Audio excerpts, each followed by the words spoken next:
नमस्कार CSK news में आप सभी दोस्तों का एक बार फिर से बहुत बहुत स्वागत है। दोस्तों दिन भर की जो फटाफट ब्रेकिंग न्यूज़ निकल के आ रही दोस्तों, इस वक्त की बड़ी खबर आपको बता दें। फिलहाल प्योंगयांग में डिसएंगेजमेंट प्रक्रिया लगभग पूरी।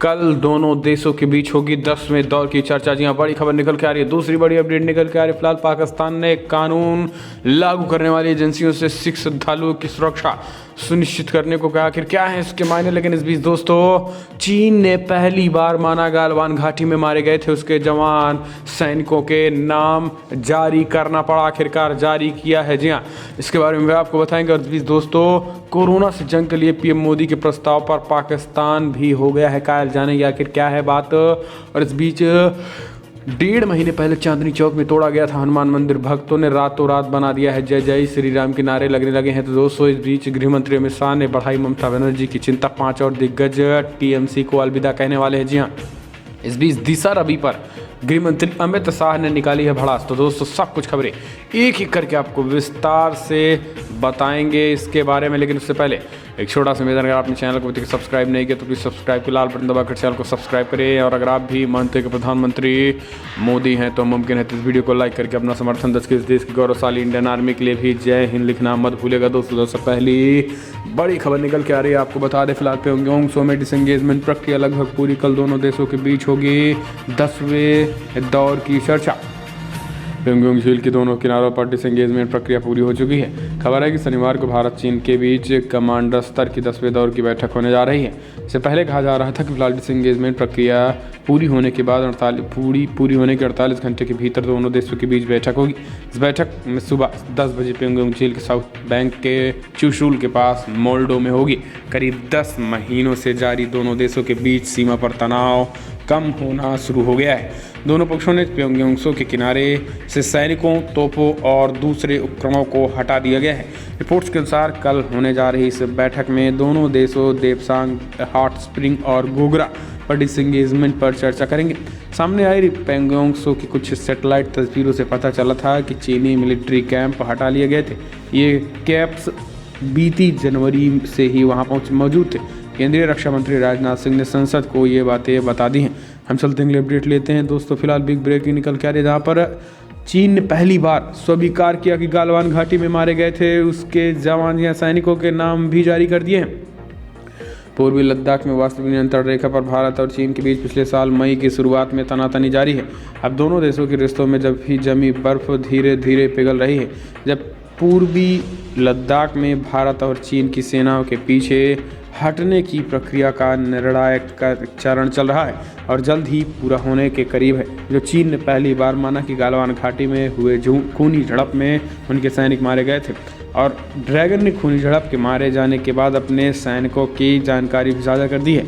इस झड़प में भारतीय सेना के 20 जवान शहीद हो गए थे।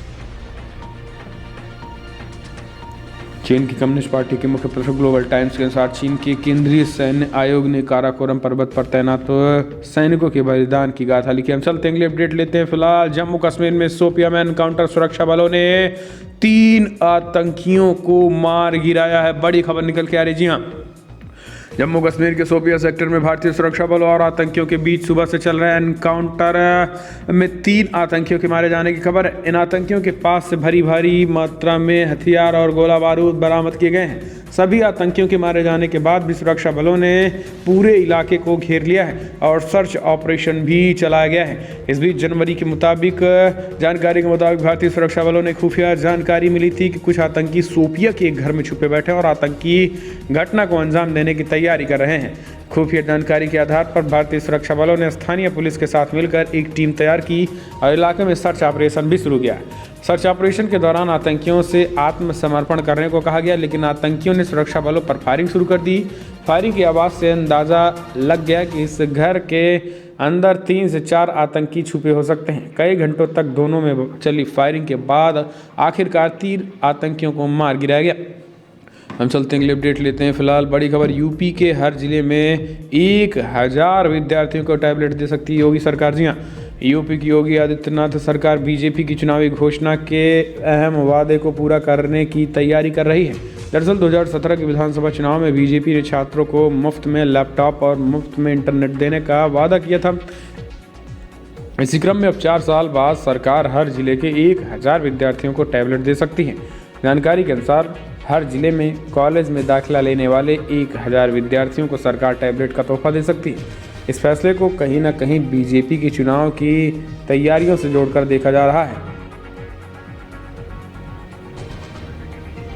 सरकार की बीजेपी के लोक संकल्प पत्र किए गए वादे को चुनावी वर्ष में पूरा किए जाने की तैयारी है। दरअसल बीजेपी ने अपने चुनावी घोषणा पत्र में वादा किया था कि बिना किसी भेदभाव के हर कॉलेज में दाखिला लेने वाले छात्र को एक लैपटॉप और 1 GB डेटा दिया जाएगा, लेकिन सरकार आने के बाद इसे ठंडे बस्ते में डाल दिया गया था। हम चलते हैं, अगली अपडेट लेते हैं। फिलहाल कोरोना से जंग लड़ने को पीएम मोदी के प्रस्ताव का पाकिस्तान भी कायल, सबके सामने किया समर्थन। दरअसल कोविड-19 मैनेजमेंट को लेकर प्रधानमंत्री नरेंद्र मोदी ने पड़ोसी देशों के साथ वर्चुअल मीटिंग में गुरुवार को ऐसे प्रस्ताव दिए, जिनका हर मुद्दे पर भारत का विरोध करने वाला पाकिस्तान भी कायल हुआ। भारत समेत पड़ोसी देशों को कोविड-19 मुक्त क्षेत्र बनाने के लिए प्रधानमंत्री मोदी ने 5 प्रस्ताव दिए हैं, जिनका पाकिस्तान ने भी समर्थन किया ही है। प्रधानमंत्री नरेंद्र मोदी ने पड़ोसी देशों से डॉक्टर और नर्सों के लिए आपात स्थिति में एक दूसरे के देश में जाने के लिए स्पेशल वीज़ा स्कीम बनाने पर विचार करने को कहा है। इसके अलावा उन्होंने सभी देशों के नागर विमानन मंत्रालयों से एयर एम्बुलेंस समझौते पर भी विचार करने की अपील की है। कोरोना पर सार्क देशों की वर्कशॉप का एजेंडा तय करते हुए पीएम मोदी ने कहा है कि इस स्पेशल वीज़ा स्कीम के तहत आपातकालीन स्थिति में वीज़ा की मदद से डॉक्टर नर्स पड़ोसी देश में जाकर सेवा दे सकेंगे। हम चलते हैं, अपडेट लेते हैं। तो दोस्तों फिलहाल 1.5 महीने पहले चांदनी चौक में तोड़ा गया था हनुमान मंदिर, भक्तों ने रातों रात फिर बना दिया है। जी हाँ, दरअसल दिल्ली के चांदनी चौक पे हाईकोर्ट के आदेश पर करीब 1.5 महीने पहले तोड़े गए हनुमान मंदिर के स्थान पर एक बार फिर से रातों रात अस्थायी मंदिर का निर्माण कर दिया गया है। ये निर्माण कैसे और किसने किया, इस बारे में अभी फिलहाल कोई सही जानकारी नहीं मिल सकी है। हालांकि उत्तरी दिल्ली नगर निगम NDMC के मेयर जयप्रकाश ने शुक्रवार को दावा किया कि इस मंदिर का निर्माण हनुमान भक्तों द्वारा किया गया है। जानकारी के अनुसार चांदनी चौक में चल रही सौंदर्यीकरण योजना के दौरान जनवरी की शुरुआत में पुराने हनुमान मंदिर को तोड़े जाने पर भाजपा और आम आदमी पार्टी के बीच तलवारें खिंच गईं और उस वक्त एक निगम में एक वरिष्ठ अधिकारी ने कहा था कि अदालत के आदेश पर अतिक्रमण के रूप में मंदिर को तोड़ दिया गया था। हम चलते हैं, अगले अपडेट। फिलहाल व्यापारियों के संगठन ने की अमेजॉन पर प्रतिबंध लगाने की मांग, कंपनी पर लगाया गंभीर आरोप। व्यापारियों का संगठन कैट ने सरकार से अमेजॉन की वाणिज्यिक पोर्टल और उनके भारत में परिचालन पर प्रतिबंध लगाने का आग्रह किया है। संगठन ने भारी छूट में माल भंडारण पर नियंत्रण के जरिए वैश्विक वाणिज्यिक कंपनी पर बाजार खराब करने वाली कीमत व्यवस्था में शामिल होने का आरोप लगाया। कैट के महासचिव प्रवीण खंडेवाल ने अमेजॉन के पोर्टल और भारत में उसके कामकाज पर तत्काल पाबंदी लगाने का आग्रह कर दिया। इसके साथ ही उन्होंने कंपनी के खिलाफ समयबद्ध तरीके से जाँच करने का भी अनुरोध किया गया है। उन्होंने सरकार से अमेजॉन और फ्लिपकार्ट के कारोबारी गतिविधियों की जांच करने का भी आग्रह किया। हालांकि इस बारे में अमेजॉन और फ्लिपकार्ट दोनों ने कहा है कि वे भारतीय कानून के हिसाब से काम कर रहे हैं। Confederation of all India traders ने इस संदर्भ में वाणिज्यिक एवं उद्योग मंत्री पीयूष गोयल को भी पत्र लिखा। हम चलते हैं, अपडेट। अमित शाह के दौरे ने फिर बढ़ाई ममता बनर्जी की चिंता, 5 और दिग्गज कह सकते हैं TMC को अलविदा। जी हाँ, पार्टी दिग्गजों के दौर के साथ भारतीय जनता पार्टी पश्चिम बंगाल में सत्ता हासिल करने की कोशिशों में लगी हुई है। इस दौरान राज्य की मुख्यमंत्री ममता बनर्जी की मुश्किलें बढ़ती नजर आ रही हैं। तृणमूल कांग्रेस के बड़े नेताओं के इस्तीफे के बाद से ही 2 सांसद और 3 विधायकों ने फिर बनर्जी की चिंता बढ़ा दी है। साउथ 24 परगना के ये नेता पैलन में हुई CM की बैठक से गायब रहे। इन सांसद विधायक को लेकर कई कयास भी लगाए जा रहे हैं। हालांकि बीजेपी ये कह चुकी है कि अब वे TMC नेताओं की पार्टी में शामिल होने की प्रक्रिया पर रोक लगा रहे हैं।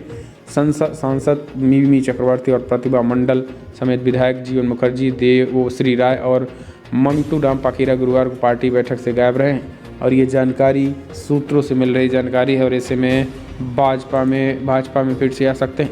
हम चलते हैं, अगले अपडेट। फिलहाल स्वास्थ्य मंत्री हर्षवर्धन की मौजूदगी में बाबा रामदेव ने लॉन्च की कोरोना की आयुर्वेदिक दवा। जी हाँ, योग गुरु बाबा रामदेव कोरोना वायरस के संक्रमण से निपटने के लिए एक नई दवा लॉन्च की है।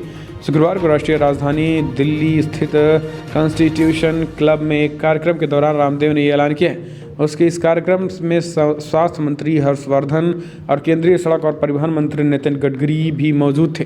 बाबा रामदेव ने यह जानकारी दी है कि पतंजलि के कोरोनिल टैबलेट से अब कोविड का इलाज होगा। उन्होंने दावा किया है कि आयुष मंत्रालय ने कोरोनिल टैबलेट को सहायक दवाई के तौर पर स्वीकार किया है। प्रेस वार्ता के दौरान पतंजलि ने कोरोनिल से जुड़े रिसर्च बुक भी जारी कर दिए हैं।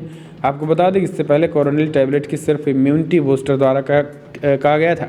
पतंजलि का दावा है कि 70% मरीज 3 दिन में दवा के इस्तेमाल से ठीक हो गए हैं। रामदेव ने कहा है कि आज ऐतिहासिक दिन है, एविडेंसेस मेडिसिन के तौर पर एविडेंस बेस्ड रिसर्च है। रामदेव ने कहा है कि ये दवा WHO GMP सर्टिफाइड है। तो दोस्तों कोविड-19 की पतंजलि की दवा भी आ गई।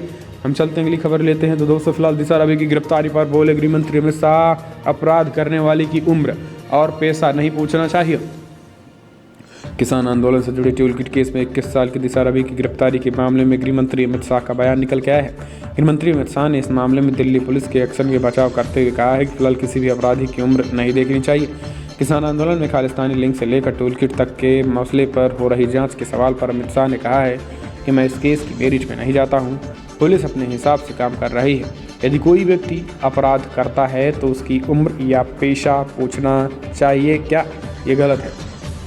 ये दिल्ली पुलिस इस मामले में पूरी जिम्मेदार और प्रोफेशनल तरीके से काम कर रही है। यही नहीं, सवाल उठाने वालों पर अमित शाह ने तीखा हमला बोलते हुए कहा है कि यदि अगर कल कोई व्यक्ति बड़ा गुनाह कर देता है तो क्या ये कहा जाएगा कि क्यों किसान, प्रोफेसर और नेताओं पर केस दर्ज किए हैं? उन्होंने कहा है कि जेंडर, प्रोफेशन और उम्र के आधार पर अपराध दर्ज नहीं किए जाएंगे। जो कानून का उल्लंघन, संविधान का उल्लंघन करेगा तो उसके खिलाफ सख्त कार्रवाई की जाएगी। हम चलते हैं अगली अपडेट। केरला में टला बड़ा हादसा, पायलट की सूझबूझ से बाल बचे 104 यात्री। सरजा से कालीकट जाने वाली एयर इंडिया एक्सप्रेस के विमान को तकनीकी दिक्कतों की वजह से तिरुवनंतपुरम हवाई अड्डे पर उतरना पड़ा।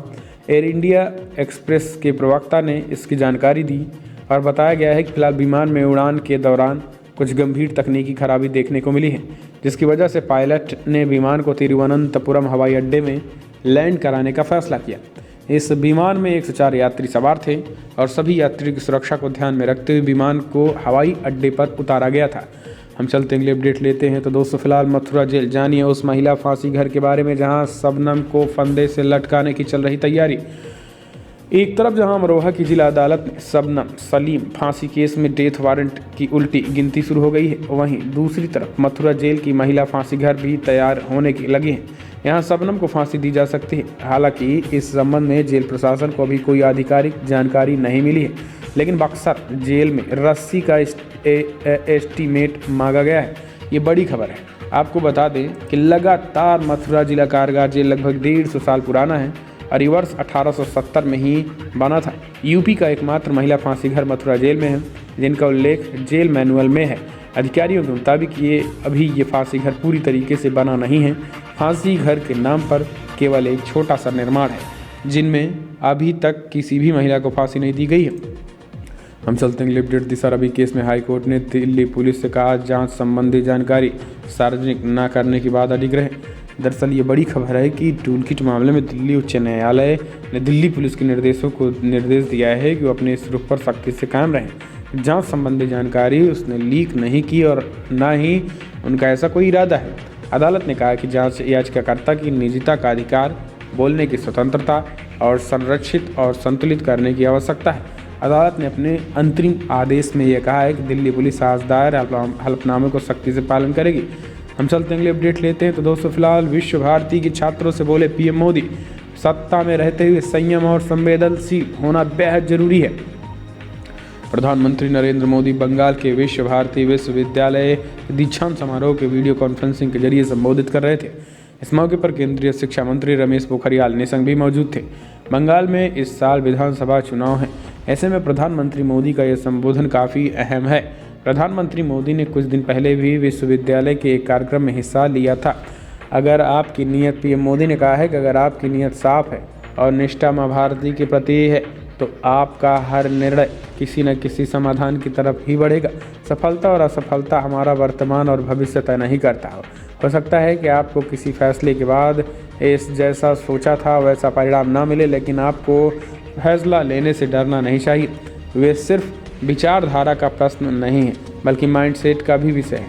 क्या आप करते हैं ये इस बात पर निर्भर करता है कि आपका माइंडसेट पॉजिटिव है या नेगेटिव है। आप देखिए, जो दुनिया में आतंक फैला रहे हैं, जो दुनिया में हिंसा फैला रहे हैं, उनमें से कई पूरी तरीके से हाईली एजुकेटेड भी है, लेकिन उसके बावजूद ये इस तरीके के काम कर रहे हैं। हम चलते हैं अपडेट लेते हैं। तो दोस्तों, बड़ी खबर निकल के आ रही है। कड़ी सुरक्षा की व्यवस्था के बीच गांव में ही कराया गया बुआ भतीजी का अंतिम संस्कार। उन्नाव केस में दर्ज हुआ FIR। सीएम योगी आदित्यनाथ का ताबड़तोड़ एक्शन शुरू। उन्नाव के असोहा में कड़ी सुरक्षा व्यवस्था के बीच बुआ भतीजी का अंतिम संस्कार उन्हीं के खेत में कराया जा रहा है। इस दौरान पूरे गांव और आसपास के क्षेत्रों को छावनी में तब्दील कर दिया गया है। चप्पे चप्पे पर पुलिस तैनात हैं। Commissioner Ranjan Kumar, IG Lakshmi Singh, DM Ravindra Kumar, SP Anand Kulkarni भी उस जगह पर मौजूद हैं जहां दोनों का अंतिम संस्कार होना है। राजनीतिक दलों के प्रदर्शन और हंगामे की संभावना को देखते हुए पूरे गांव और गांव को जाने वाले सभी रास्तों पर भारी पुलिस बल तैनात कर दिया गया है। उन्नाव में असोहा थाना क्षेत्र के बबुरहा गांव में दोनों किशोरियों की मौत जहर से हुई थी। पोस्टमार्टम रिपोर्ट में इसका खुलासा हुआ है। तो ये भी एक बड़ी खबर निकल के आ रही है। तो दोस्तों, फिलहाल आज की बड़ी खबरों में इतना ही, लेकिन अगर आपको वीडियो पसंद आया तो लाइक करें, शेयर करें दोस्तों। कमेंट के माध्यम से आप अपनी राय देना ना भूलें। इस वीडियो में इतना ही। जय हिंद, वंदे मातरम।